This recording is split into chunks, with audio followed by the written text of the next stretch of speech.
ये question Intuit, Samsung, Soho and Paytm जैसी companies में पूछा जा चुका है. सो ये क्वेश्चन है valid stack sequence and welcome back to day 34 of solving 100 ADS challenge. इसके अंदर हमें एक पुश्ड एरे गिवन है, एक पॉप्ड एरे गिवन है.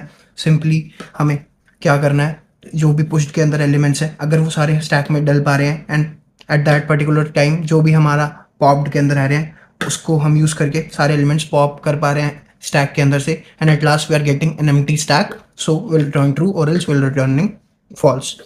सो coming to the dry run part, मैंने सबसे पहले 1 लिया, 1 को स्टैक में डाल दिया, 2 लिया, स्टैक में डाल दिया, 3 लिया, स्टैक में डाल दिया, 4 लिया, स्टैक में डाल दिया.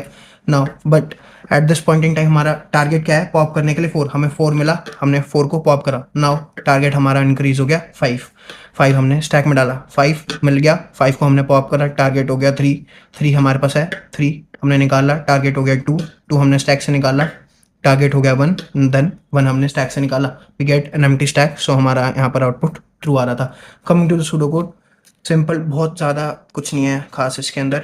हल्का सा ट्रिकी क्वेश्चन है, जो हम क्वेश्चंस करते हैं उनसे हल्का सा डिफरेंट क्वेश्चन है. एन हमने पुश डॉट साइज के इक्वल कर लिया, एम हमने पॉप डॉट साइज के इक्वल कर लिया. एक एज केस है, if n is not equal to m. So हम सीधा स्टार्टिंग से, अगर हमारा पुश डॉट पॉप एरे की लेंथ ही सेम नहीं है, so how will they return a true. So हमने यहीं से डायरेक्टली फॉल्स रिटर्न कर दिया. And then we have initialize the stack and an integer j equals to 0. हमने फॉर लूप चला ली ऑन द पुश्ड एरे, हमने सीधा हर एक वैल्यू को स्टैक के अंदर पुश करा.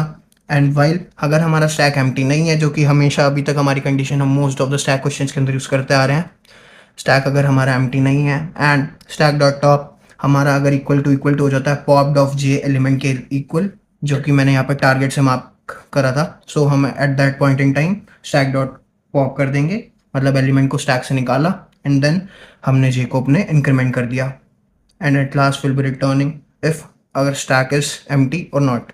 कमिंग टू टाइम कॉम्प्लेक्सिटी यहाँ पर सिंगल हमने एक फॉर लूप का यूज करा, so that comes out to be of n and we are touching every element at least once, and also we are storing every element at least once in the stack. So space complexity हो जाती है यहाँ पर of n. Thank you and make sure you follow for notes.